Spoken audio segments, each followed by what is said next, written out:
hey, doesn't matter your situation where you are, there's always something you can do to help someone else.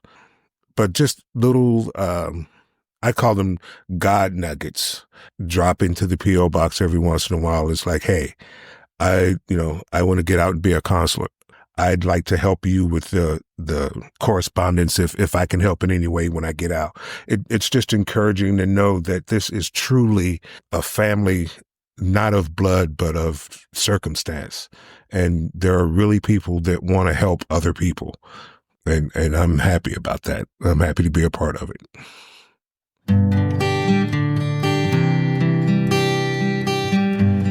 Well, hello, friends of Bill W. and other friends. You have landed on Sober Speak. My name is John M. I am an alcoholic, and we are glad you are all here, especially newcomers. Newcomers, that is, both to recovery as a whole and newcomers to this podcast. Sober Speak is a podcast about recovery centered around the 12 steps of Alcoholics Anonymous. My job here on Sober Speak is simple. My job is to provide a platform to the amazing stories of recovery all around us. Consider Sober Speak, if you will, your meeting between meetings.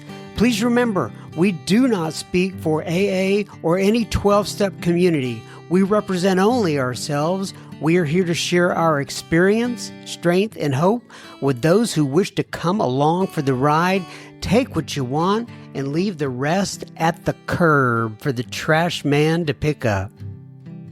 Greetings from Studio AA, deep in the heart of Texas, on this here episode number 390 of Sober Speak. That was the voice of our friend Mike that you heard at the beginning of this episode, and you are going to hear so much more from Mike in just a moment. But first things first, this episode is made possible by Sean, David, and Kate. And what you may ask, did Sean, David, and Kate do? Well, they swung by our humble little website, www.soberspeak.com. They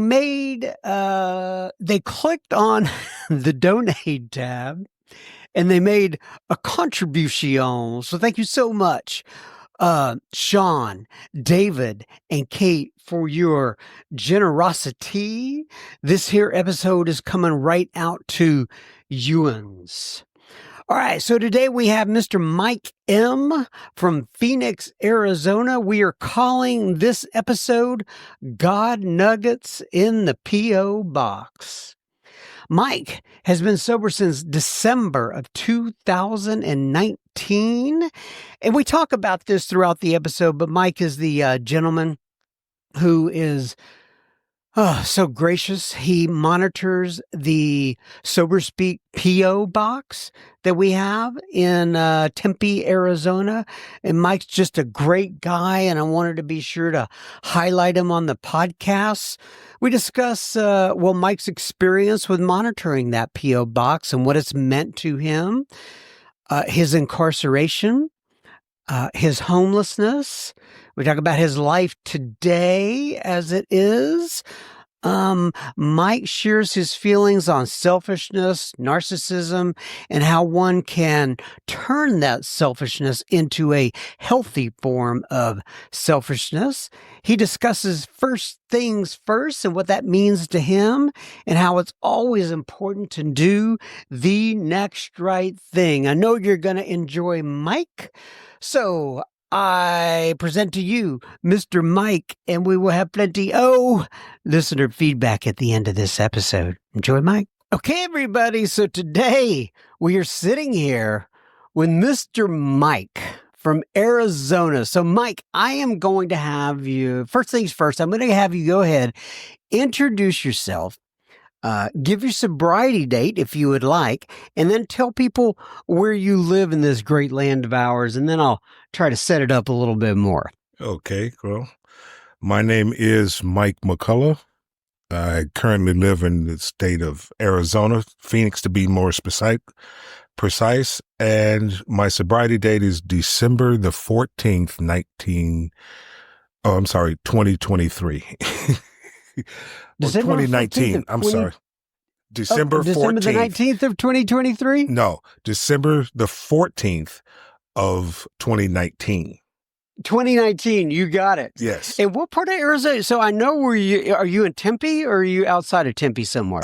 Outside, I actually live in Phoenix. It's kind Phoenix. of Okay, gotcha. a strange. I live in Phoenix. I work in Mesa, and the post office box is between my home and my job. So Gotcha. I drive by the PO box, check it, and get any mail that's in there, and come home. All right, we'll talk about that PO box in just seconds. But I did want to ask you, first off, so talk a little bit about how we got to know each other. I think you reached out to me at some point. I can't even remember how long ago it was, but just give me kind of a once over of that.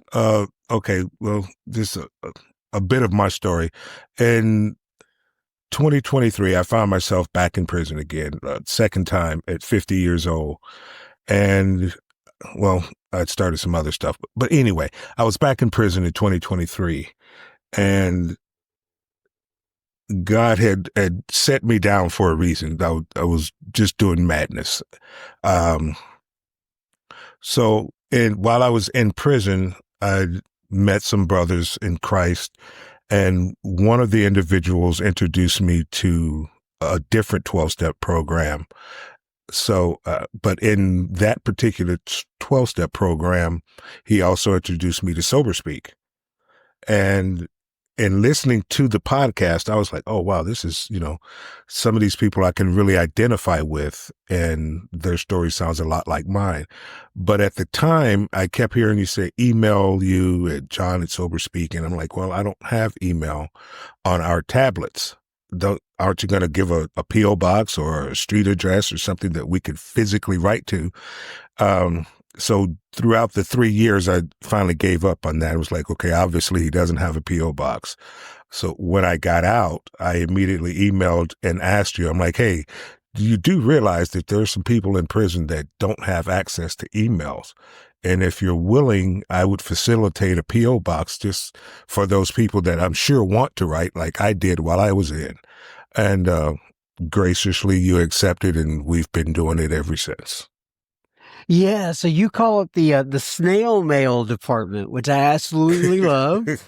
And I don't think I realized that. I thought if people were able to listen to the podcast while they're incarcerated, they would probably have also access to some sort of email. But apparently it's not always the case. Just because you have a tablet, you don't have email there, right? That's true.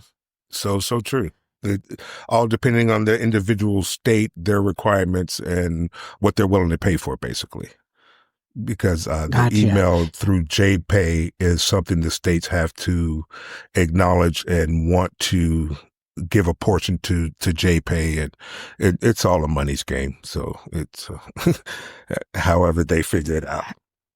And this is a complete side note, but I want to make sure I bring it up before we get going into this too far. And that is, so I had texted you yesterday just to make sure that you had the proper equipment, right, to be able to record this session. And it's not real complicated, right? Just some earbuds or something like that. Mm-hmm. And you had told me that you actually had kind of full on equipment there. And I could see that you have it. And I'm not used to people joining with, headphones and a really good mic and the whole 9 yards and a boom arm and all that sort of stuff. And I'm glad you do.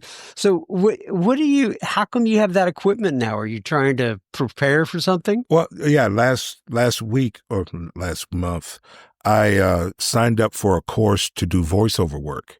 And part of the package in doing voiceover work was all of this equipment. I have a little junction box, I call it, that the mic plugs into, and I plug my laptop into, and they sent me the microphone and the boom arm, and I'm learning how to get a sound floor and different acoustics to be certified to do audiobooks and so forth and so on. Because since the day I met my wife, she's like, you have such a gorgeous voice. I really like your You voice. do. You should Well, read. you have a nice voice. I probably don't kind of have the same feeling about it as she does, Yeah. but you do have a nice voice. In the beginning of our marriage, I would read to her and put her to sleep. But so she's been telling me the whole time we've been married that I should do something in audiobooks or voiceovers or commercials. So I've finally decided to jump into that arena and just getting started in it. But I'm pretty excited about it. Good for you. I hope it gets some traction. And, I may have to reach out to you for I don't know, some tips. So I have moved a couple times this year. I've talked about it on some of the podcasts and some other things that I do. And because I moved, I am not in the same type of studio. I call it Studio AA, you probably know. And I'm not in the same type of studio anymore. So when you talked about those floor, whatever it is, the acoustics aren't exactly what I want anymore. So I may reach out to you for a couple of tips. Okay. Okay. I'll do what I can to help you out. It's like I said, I'm still learning myself, but there's different filters. I'm not sure what program you use to do your recording in, but the classes that I'm taking, we use Audacity, and so yep. I use that as well, and we don't want to bore the listeners with too much of this stuff, but we'll go through that on our own time. They tune out on me enough, Mike, and I don't want to tune out on you.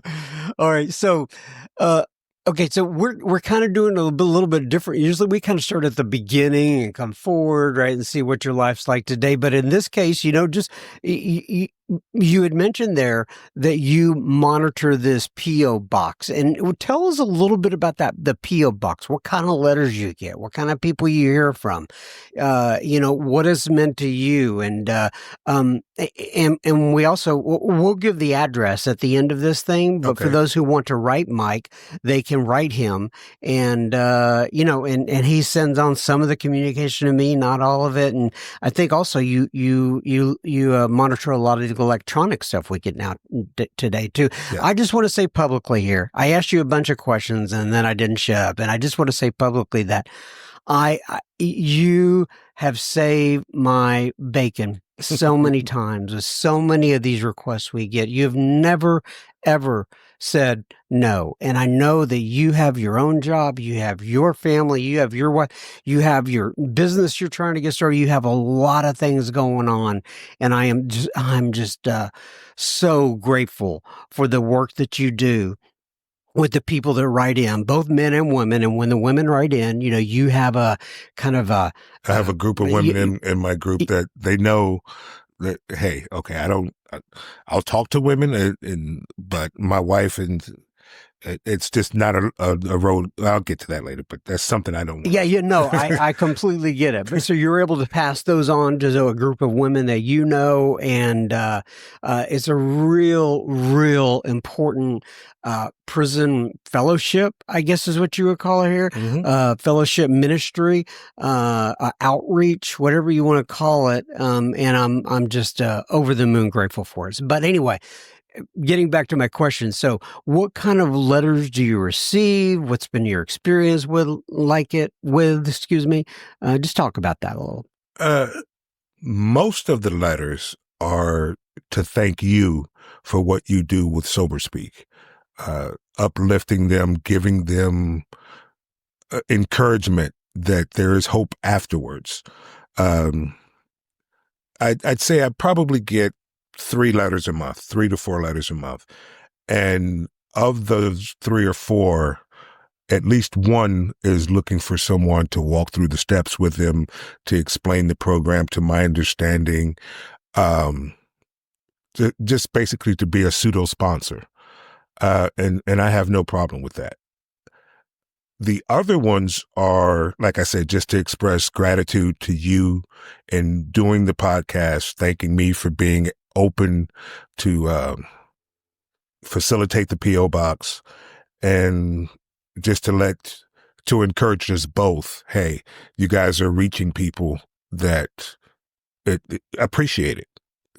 That's the majority of them. As you know, in May, we will reach our 2-year mark of the P.O. box being open. And through those 2 years, I have built, I believe, really good friendships. Um, Shout out to Felix in Tucson. You know who you are. He comes up to Phoenix every once in a while to attend some meetings. And hopefully this year I'll be able to make it down to Tucson to some of his meetings. He's going gangbusters and H&I work down there in Tucson. We keep in contact on a regular basis. So I'm really, really touched by that relationship that has grown through the P.O. box. As you know, Rusty, we communicate on at least weekly or monthly basis, and he asked me to forward you letters, and he just checks in on me. And Rusty's I consider a good friend, even though I don't know his particular situation. I don't think he'll be getting out, but he's okay with that, and I really appreciate him checking in on me and encouraging me sometimes to know that, hey, doesn't matter your situation, where you are, there's always something you can do to help someone else. But just little, I call them God nuggets that drop into the P.O. box every once in a while. It's like, hey, I want to get out and be a counselor, or I'd like to help you with the correspondence if I can help in any way when I get out. It's just encouraging to know that this is truly a family, not of blood, but of circumstance. And there are really people that want to help other people. And I'm happy about that. I'm happy to be a part of it. Yeah, you just have a good heart. I mean, every communication that we have, I've just, it's just been so good. Anyway, you're just a neat guy. Okay, so tell me a little bit about yourself, Mike. I don't know a lot about you. We communicate all the time, but I don't know a lot about your story. Where did you, grow up? How did it start? Well, I was born in Chicago in the late 60s. So just FYI, I just turned 58. That another tidbit to rewind here. My belly button birthday and my sobriety birthday are the same. Oh, really? Yeah. My belly button birthday is December 14th. My sobriety birthday is December 14th. So I didn't plan that. That was my God said me down. It's like, okay, dude, you're doing too much. But it just happened that way.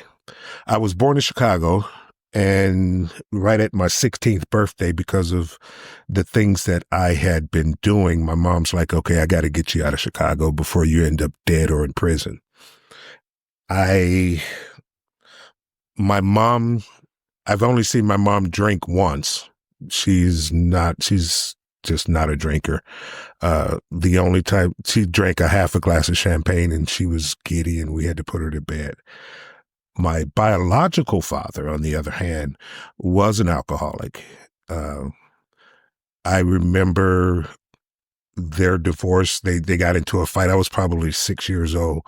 And I remember their fight, my mom and aunt, it was ugly, but they beat him up, put him out the house. And I didn't see him again until I was 13 years old. And then I didn't see him again until I was 25 years old with my first child. And then that was the end of that relationship. So my biological father wasn't really in my life, but my stepfather was a rock in my life. He tried to instill values that now I see at the age that I am. I can fall back on them, but at the time, through my teenage years, even though he and my mom moved me from Chicago, I, of course, being the addict that I am, gravitated to the crowd that I felt more comfortable with, and just continued to party and all of that foolishness. So at 19, a year after I graduated high school, I ended up in prison the first time, which is how I found AA, and came to believe that a power greater than myself could restore me to sanity. I'm like, oh, I know God. That I was raised in church, and to this day, God forbid, if I ever have to move back in with my mom, there's no question that Sunday morning, 7 a.m., you will be up and getting ready for church. That it's not even negotiable. So that's just a fact. So I grew up knowing about God. I won't say that I knew God, but I grew up knowing about God. So in that aspect, when I first found out about AA, I'm like, okay, I don't need these rooms. I know about God. And I dove head first in the church. And that happened, it worked for many, many years. So I'd say probably 20 years. So at the age of almost 40, I decided, well, okay, obviously I'm not an alcoholic. I can have a drink here. I can have a drink there. And inevitably it, led back to the teenage lifestyle and other substances and foolishness and excuse me. So at the age of 50, I had totally flushed my life down the toilet. All of the accoutrements that society says you should have, I just totally trashed and gave it all away. Ended up sleeping anyone listening to the podcast that knows the Phoenix area, Central and Watkins is a pretty industrial area. And me, the wife, and our two puppies were sleeping on the corner of Central and Watkins for almost a month. That was a pretty humiliating time. Still a sore subject, but it happened. I can't change the past. It got me to where I am today. But when I went back to prison, I take it as being rescued. I was like, okay, God, what are you trying to show me? And I realized at that point, all of the things that I was doing was just feeding my ego. I thought I had to have the big car and the house and all of the things. And he took those things from me to show me that that's not important. It's not what life is about. What family is important, friends, and looking out for your neighbor is for lack of a better term. I still experience things with my family and friends, but at this point, I don't have to put my ego in it. I don't have to take personally what someone may say, because everyone's entitled to how they feel about a situation, whether it's right or wrong. I don't have a heaven or hell to put anyone in, and I can't judge anybody because I've done some stuff. So I try to take a step back and realize that, hey, this person's had a different life experience than I have. Why do they feel that way? What is it they're trying to express? And to go from there and see if I can be of help. And if I can't, I can't, because I don't have a heaven or hell to put anybody in. I can't fix everything. I can only explain what happened to me and how I got through it. If that can help you, great. If it can't help you, let's not waste any time. And that's my main focus today, is help those that want to be helped and leave those that aren't ready, leave them where they are. I get you.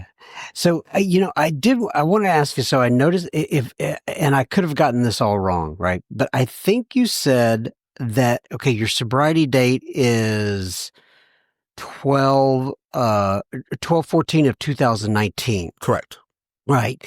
And then, but I think you said, when were you, it sounds like you were incarcerated during part of that time. Is that right? From 2019 to when you got out? I got arrested December the 13th, 2023.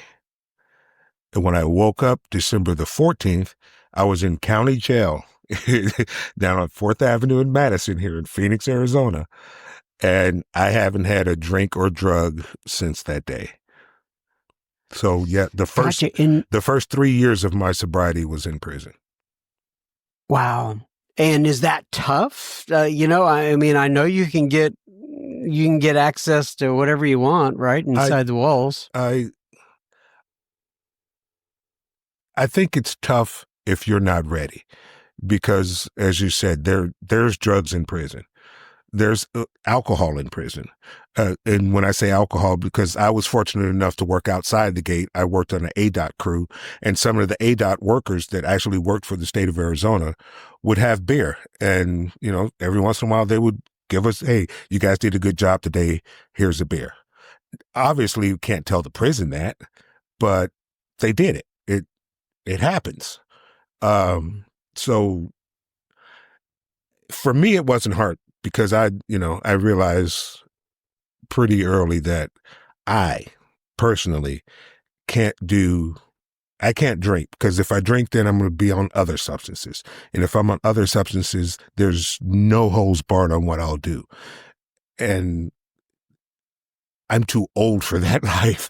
I don't have the energy, the desire, or the need to do that foolishness anymore. I'm almost 60 years old now, and I want to enjoy, if God willing, I have the next 20 years. I want to enjoy those 20 years, spend some time with the grands and the great grands and enjoy life and not stress, not have to look over my shoulder and what lie did I tell or who did I hurt?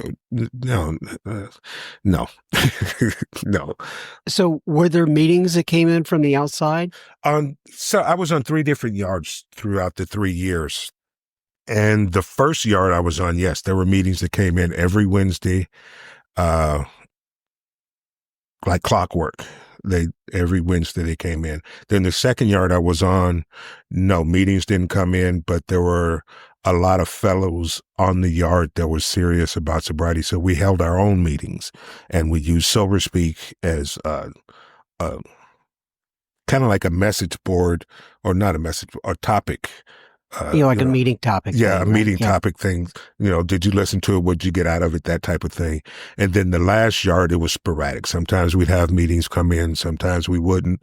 But and that one, there were no, I'm not going to say not any, but Sober Speak got me through my meetings on that last yard because, for 14 months, I was on that yard. No, I think 2 meetings came in. So Sober Speak was truly my meeting between meetings. The last year and some months, I was locked up. Every once in a while, a new guy would come to the yard that was serious about sobriety, and we'd have our own little group. But for the most part, it was just me and you, John. Sober Speak and Mike. Oh man, that's great.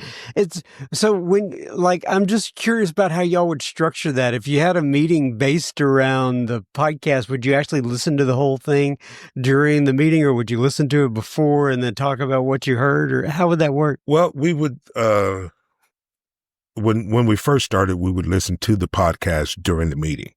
And then we realized, okay, we don't have that much time before the bell rings and we have to go to lockdown. So everybody agreed to, okay, let's listen to this meeting. Then we're going to talk about it on our next meeting. So, that taught us who was really serious about the recovery and their program, because if you didn't listen to the meeting, then obviously you didn't want to participate in our meeting. So, the discussion.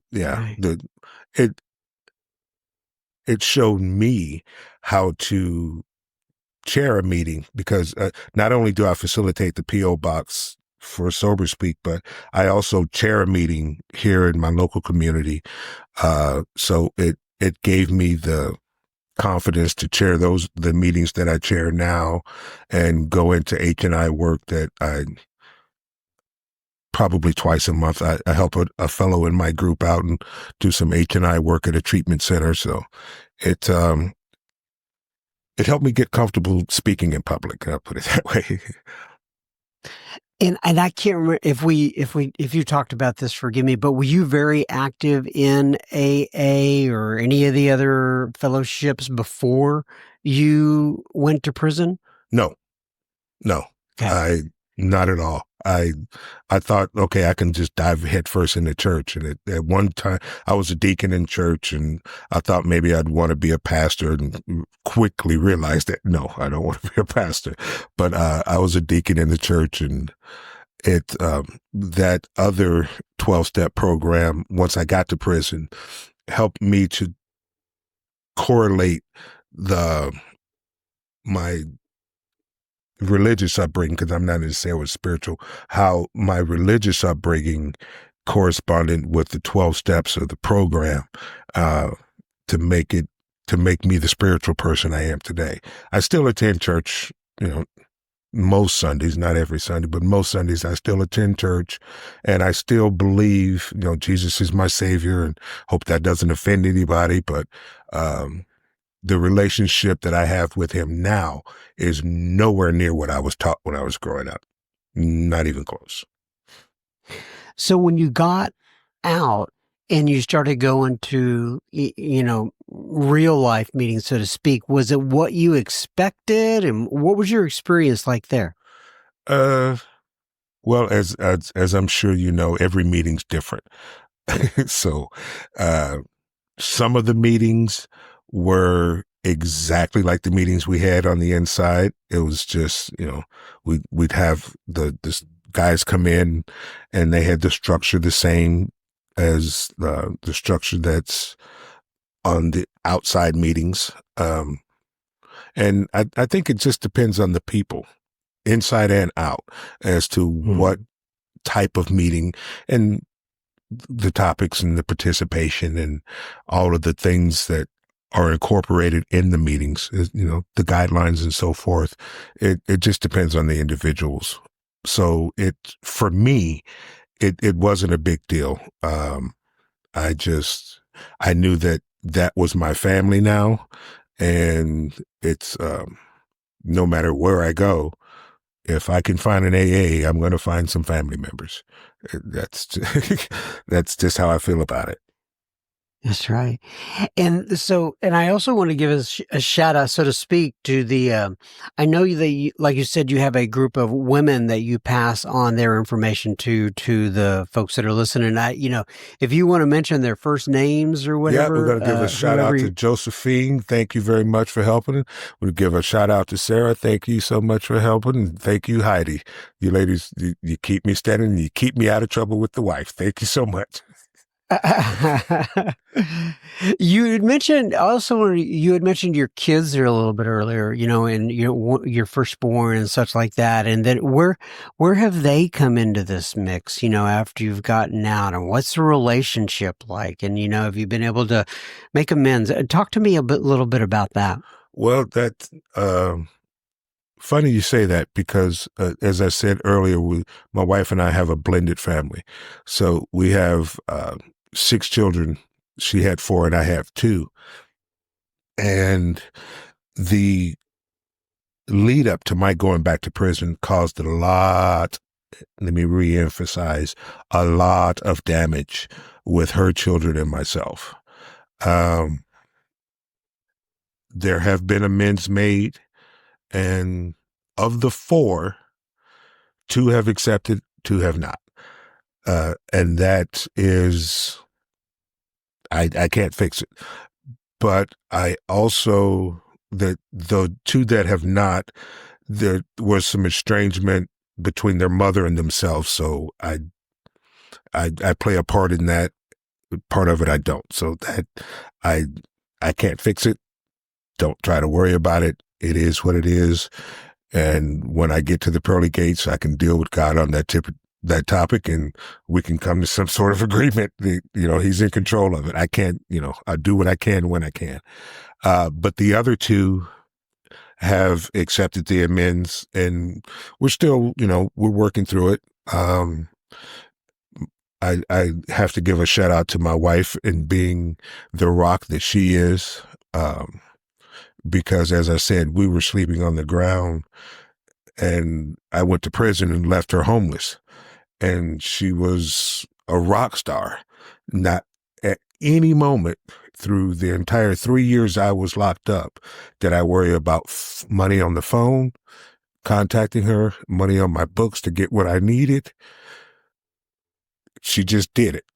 When I got out, she had a roof that I could parole to. So I a lot of admiration and gratefulness for having that wife that I have. God bless you. I can see you get emotional right now. She has stood by her man.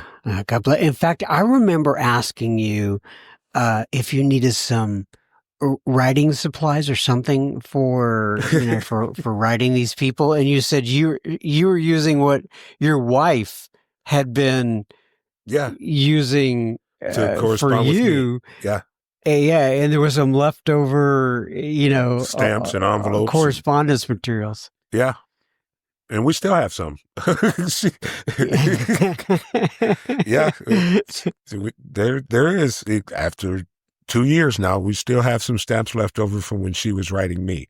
So, yeah, I have a rock star. I do. Yeah. And what's her name? Do you want to say her name? Christina.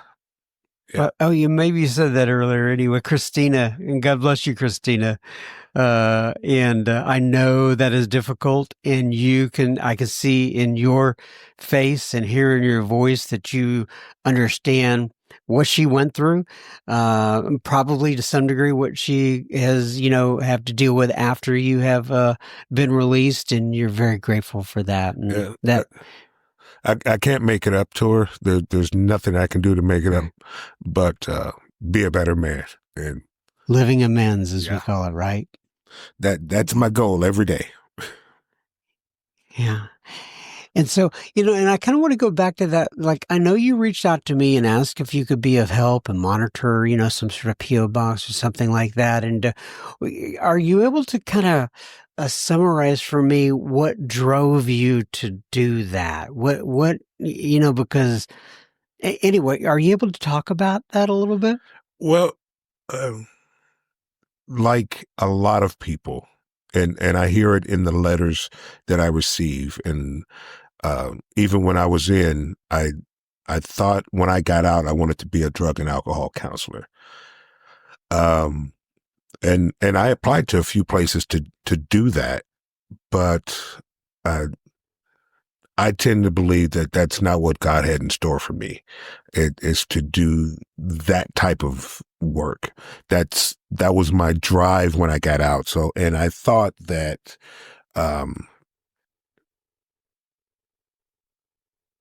this would be facilitating the P.O. box would help me in analyzing the need in the community. And it has. As a matter of fact, I'm in correspondence with a gentleman that has set up some classes, and we'll talk about it off the air. I want to send you some information. He's requested that we get some letters of recommendation for him, but that's a whole nother topic. But basically, the driving force for me to contact you was that I wanted to write while I was in, and I couldn't. So I'm sure there has to be somebody else that wanted to write. So why not step up and be that person? I knew when I started listening to you, you had already been doing this for a number of years. And I don't know, I'm assuming that it never crossed your mind, because I think you had already said that you just assumed that they could hear the podcast on their tablet and they could email. And that wasn't the case. I don't know if anyone had ever approached that to you, but I wanted to let you know how much of a help you were for me in my last year. And I'm sure that there's some people that couldn't write that wanted to write. So that was my motivation for doing it. God bless you. And it definitely has helped many folks, and continues to. So, okay. So, Mike, let's go ahead. First of all, what is the oh gosh, I don't have it in front of me. Do you remember the P.O. box? If you give me 2 seconds, I can get it Just Okay. hold on. While you're getting that, okay. Go ahead. Go ahead. Well, wait a second. I think I have it here. Hold on just a second. I got it. Okay. All right, Mike, I got it. Here we are. I know it's It 79.25. is for those of you who want to write in, it's Sober Speak, 1962 East Apache Boulevard, P.O. Box 7925, Tempe, Arizona, 85281. Once again, it's Sober Speak, 1962 East Apache Boulevard, P.O. Box 7925, Tempe, Arizona, 852, zip code 85281. Yes. And Mike is monitoring that, and the more the merrier on the number of letters we get. And we kind of call it every year. We go, hey, listen, if we're getting activity here, let's go for another year. Yeah. If we're not, maybe it wasn't the right timing. But we've gotten tons of communication. And Mike also, even though it didn't start out as this, as a P.O. box thing, or as it was more of a P.O. box thing. He's also been responding to a ton of the various JPay, Yes. the electronic communications, the emails that we get in also, and I'm just so grateful to him for that. It works. It Okay, keeps Mike. me so. Yeah, it keeps me right. And I guess this is why we all do it, right? Yeah. People ask me why I take the time to do this. I go, well, one of the big reasons is that, it keeps me involved. It keeps me active. It keeps me sober. And I'm very grateful for that. So, let's put a bow on this. Okay. So, you're going to have a lot of people out there listening to you right now. You could talk about what you want to talk about. Do you want to talk about your experience with AA? Or any 12-step program? Do you want to talk about your experience in life? Do you want to talk about your experience inside the walls? Whatever you want to talk about, just keep in mind that people are listening that, some don't know if they want to get sober. Some are kind of sober curious. Some have been sober for a while. Mm-hmm. I'll leave the floor open to you, my friend. I think what I've been dealing with here for at least the last 2 weeks is feeling selfish. And I know that part of the program talks about our ego and wanting to be the director and the actor and all of those positions. And for me in my sobriety, that was a really big part because I have a really big ego and I am narcissistic and self-centered in my addiction. So that's a problem for me. I have to keep my ego in check. But here lately, I've found a healthy selfishness, for lack of a better term. I can't help anybody else if I'm not healthy myself. So having to set those boundaries and guidelines and structure for me is important. And in thinking back, that helps, or it did help me while I was incarcerated, because you have a lot of different attitudes coming at you when you're locked up. And if you allow it, it can be distracting. For those guys that are still in prison and you know that you're done, be done. And those individuals that, they want to call you names and sell out and wuss and all of the different things that people say while you're in prison. Okay, that's fine. They're entitled to that. I have no control over what somebody else thinks. I only have control on how I react to it. And if what you think affects how I act, I'm giving you too much power in my life. You're not that important to me. It's just, I tell my wife daily, baby, I love you. I appreciate everything you've done, but I have to put my program first, because if I don't put my program first, I will be back to being that man that I was. And I know you don't like him. So let me keep the priorities first things first, and everything else will fall in line. So that's what I would suggest to the people that are still in the walls and those that have just got out. First things first. You have to have your mental stability foremost in your mind, and everything else will fall in place. Do the next right thing. Listen to your higher power. If you're meditating or praying, whatever you choose to label it as, because to me, that's just a label, whatever label you want to put on it, the program has to be first. And, however you structure that, I, I, I can't tell anyone how to structure theirs. I just know what works for me.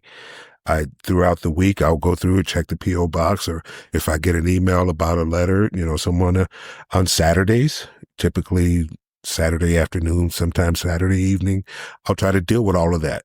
And, some weeks it takes me 15 minutes. Some weeks it takes me 2 hours. It just depends on the correspondence I've gotten through that week. But, Saturdays is my day to do that. Then I get up Sunday morning. Sometimes I go to church. I don't, but I do chair a meeting every Sunday afternoon. So, and then I, tie it up in a little bow and spend some time with the wife or the grandkids and get up and go back to work Monday. So I'm still learning how to structure my life.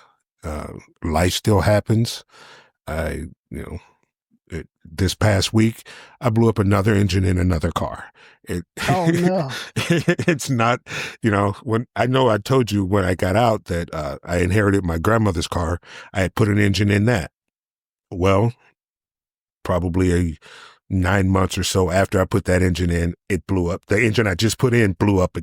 So I'm still dealing with the warranty company on that. So I went and bought another car. I haven't had the new car, quote unquote, new car, but for maybe 4 or 5 months, and just blew the engine up in that last week. So I'll be up. So now I have 2 cars, both blown engines in the shop, and we're down to just the wife's car. But I thank God that the wife has a car. I can still get to work. I can still do it. It obviously is a stress on her schedule and my schedule, but at least we have a car. There was a period of time we had nothing. We were sleeping on the ground. So I'm thankful to have that problem. Is it a headache? Yes. But, I have a job. I can pay for it. We have another car. And, life is what it is. Do the next right thing and, you'll get to where you need to be. That's right. Oh, so well put, Mike. This has been very enjoyable. I appreciate it, and I appreciate all the work you do. For those of you listening out there, let's flood Mike with letters, okay? I'll probably say this on the outro, the address again. So when I say the outro, during listener feedback or whatever the case may be, talk about the address again. So, and you don't have to be incarcerated, right, Mike? No, right? No, they don't. As a matter of fact, if I would have been more prepared for this, I would have gotten because I've gotten 2 Christmas cards last year from people that are not incarcerated. They just wanted to send the podcast. Actually, it was addressed to me and thank me for doing, because they also were doing, H&I work, and they say, I'm an inspiration to them, and they send me Christmas cards. And I was like, wow, they're not even incarcerated, but they do H&I work, and they realize how important it is. So I want to thank those. There are actually 2 ladies. I want to thank them both. They know who they are that sent in the Christmas cards. So thank you, ladies. That's great, Mike. Okay. Oh, this has been fun. I'm glad we got together, and we're able to just kind of spend some time here seeing each other, and, we hadn't actually seen each other. I mean, we do a lot of correspondence, but I hadn't, been able to see you yet. And I'm so glad we were able to meet. Didn't you say you have like a relative or something out here that lives near me? I have a daughter in Bikini. Yeah.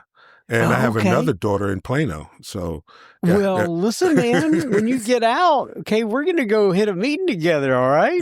Actually, the wife and I are planning to come out there in March. Her birthday's in March. So we're going to try to get out there to see some more of the grandkids and kids that we haven't seen in a while. So I'll keep in touch with you on that. And hopefully around the middle of March, we'll be coming out to Texas.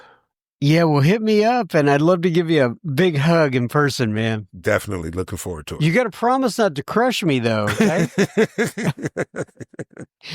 You look like you're a pretty strong guy. Well, it's more All baby fat than anything. All right, we're going to read from page 164 to wrap this up. It says, abandon yourself to God as you understand God. Admit your faults to him and to your fellows. Clear away the wreckage of your past. Give freely of what you find and join us, and we shall be with you in the fellowship of the Spirit, and you will surely meet some of us, like me and Mike, and maybe Christina. Yes. As you trudge the road to happy destiny, may God bless you and keep you until then. Once again, my friend, thank you for coming on today. I appreciate it. Thank you, John. It was great. Thank you, Mr. Mike, for taking time out of your schedule to share your experience, strength, and hope with me and the rest of the listeners. I sure do appreciate it. And in terms of that P.O. box, let's go ahead and mention that right now. It's Sober Speak, 1962 East Apache Boulevard, P.O. Box 7925, Tempe, Arizona, and that's 85281. And thank you once again, Mr. Mike, for your generosity, and I sure do appreciate it. Now, on to a little bit of listener feedback. And this first piece of feedback is what I would call apropos. In other words, this comes from Rusty. And the message is sent to Mr. Mike. And Rusty has written in before, and we absolutely love Rusty. And Rusty writes in and he says, Little Ginge, Jenj. He says, Brent H. Los Angeles, episode number 368 was an amazing podcast. I started my 29th flat year in prison, February 20th of 2025, and really needed to hear Brent's experience, strength, and hope. More so after he served his 21st flat inside and then returned back out into the so-called, quote, free world, becoming a solid member of his family and AA family. That gave me hope because I come up for my first parole interview next February 20th, 2026. Please forward this message to him. I did that. Let him also know my story was published inside the Grapevine in July 2011, prison edition. And he should pull it up and read it because it tracks his same story. In closing, I pray your gum surgery went well. Thank you, Rusty. And you're well on the mend now. We all need your gab, my brother. Thank you, Rusty. So, interesting that gum surgery you're talking about. I'm still kind of dealing with the after effects of it. And I'm not in pain or anything, but it's still kind of weird to have. Just in case I didn't talk about this before, they grafted my gums with human tissue. That means that somebody passed away. They donated their organs, and I'm so grateful they did. And they used part of their, I say part of their, but yeah, part of their body, their gums, to help me heal my gums. And I'm very, very appreciative of that. But it's still weird feeling up there. But anyway, thank you for saying that, Mr. Rusty. And then he puts, hasta la vigo. Hasta la vista, mi amigo. Thank you, Rusty. Unity, service, recovery, one day at a time. Rusty R. In Abilene, Texas. And he says it's the French M. Robertson unit. Thanks for writing in, Rusty. Tony writes in from Norway. And Tony says, "Hey John, as always, is inspiring to hear the episodes. Tracy J and Brent H." Brent's mentioned there again, really hit hard. Such wonderful stories of recovery. The faith and hope and love shines through. I'm still sober here. I have to say, though, bro, my Texan was sent off into the sunset. I have health, my sobriety, my faith, and my children. God shows me the way on his timeline. Love you, man. Thanks for the service that you do. Best regards, or as they say in Norway, Venlig Hilsen, Tony D. Well, thanks for writing in. And just in case you don't know what he talks about when he says my Texan was sent off into the sunset, if I remember right from one of the previous emails, he was dating Tony was dating a Texan lady over there in Norway, and I'm assuming that means that they are not together anymore. But I hope you were well, and I hope the Texan lady is well, Mr. Tony. So thank you for writing in. All right, everybody.